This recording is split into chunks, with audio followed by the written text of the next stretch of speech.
It had been a long, arduous day at work, one of those days that stretched on endlessly, filled with meetings that seemed to drag on and deadlines that loomed ever closer. I was utterly exhausted and frustrated, longing for the comfort of home, a place where I could unwind and escape the chaotic whirlwind of the office. As I finally stepped to the front door, I had no inkling that my life was about to be turned upside down in an instant. Lisa was sitting on the couch, her attention glued to her phone, completely absorbed in whatever was happening on the screen. This was not an unusual sight. She often spent her evenings scrolling through social media or texting friends. However, tonight felt different. There was an air of tension that hung between us, thick and suffocating.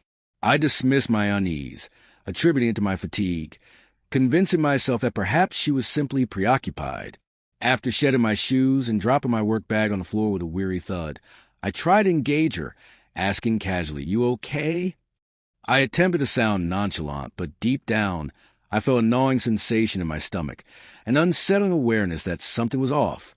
She didn't respond immediately, her fingers continuing to tap away at the screen, her focus unwavering. When she finally looked up, her expression was blank, devoid of the warmth I had come to expect.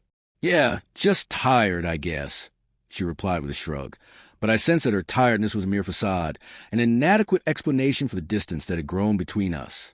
I decided to let it slide for the moment, hoping that as the evening unfolded, the tension would dissipate. However, I couldn't shake the feeling of being ignored, as if there were an invisible barrier between us that had suddenly appeared. As we went about our usual routine, the atmosphere felt charged, filled with unspoken words and unresolved feelings, leaving me increasingly uneasy. Later that night, after we had brushed our teeth and changed into our pajamas, I noticed her phone lying on the coffee table. It was an innocent enough action, picking it up to check something for her, but a notification caught my eye. The name attached to the message was unfamiliar, and my heart sank as I read the words that followed. "I can't stop thinking about you. I need you tonight." A chill ran through me, and I felt a wave of nausea as the implications of that message crashed over me. This wasn't just a friend. It was someone pursuing her, someone who had crossed a line I never imagined would be breached. Before I could process my next move, Lisa emerged from the hallway, catching me in the act of reading the message. "What are you doing?" she demanded, her voice sharp, but I could sense a tremor of nervousness beneath her bravado.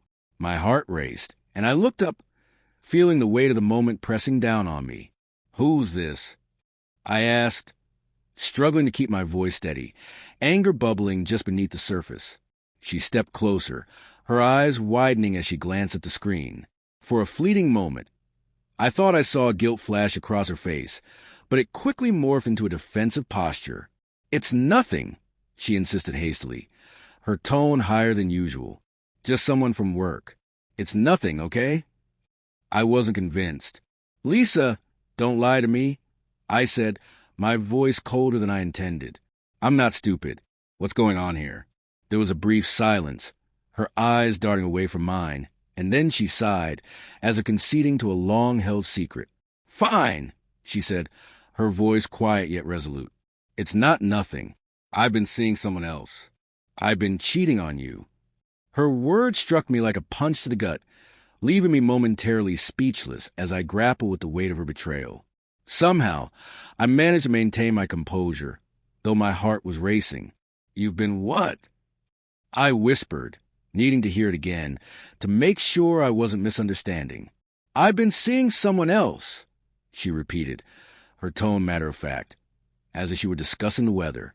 "I didn't want to hurt you, but it's been happening for a while now." I stood there, unable to articulate my disbelief, staring at her in shock. "Why? Why would you do this to me?" The distress in my voice was palpable, breaking through facade I had tried to maintain. She shrugged, nonchalant, as if it were trivial. "I don't know. I was bored. Things weren't working between us anymore, and he made me feel alive again. I don't expect you to understand, but this is who I am now. Take it or leave it." Her cold, indifferent tone deepened the sting of her betrayal, igniting a tumult of fury, disappointment, and sadness within me. But something inside snapped. I refused to stand there weak and broken, allowing her to dictate the narrative of our relationship. "No," I said, My voice low but firm, a newfound determination surging within me. Not in my house, not in my life. If this is who you are, then we're done. A slight smirk crept onto her lips as she regarded me. You can't control me. You never could, she shot back, almost daring me to react. Without hesitation, I walked toward her, gathered her bags from the bedroom, and tossed them onto the living room floor with a sense of finality. You want to be this person? Then you can be this person somewhere else. I'm done. She stood up, her eyes flashing with anger, disbelief evident on her face. You're throwing me out? She spat, incredulous. You think you can just kick me out like this? I met her gaze, unyielding, my heart pounding but my resolve steady. Yes, I don't need someone like you in my life. You chose this. Now live with it. Her face twisted with frustration, but she didn't utter another word.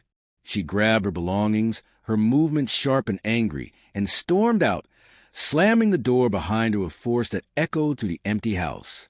I stood there in the silence that followed, feeling a whirlwind of emotions, relief, anger, sadness, but above all, a profound sense of finality. The woman I had loved, the one I thought I knew, had shattered everything with a few devastating words. Yet, in that moment, I refused to let her dictate my life any longer. That night, as I lay alone in our bed, an unexpected sense of liberation washed over me.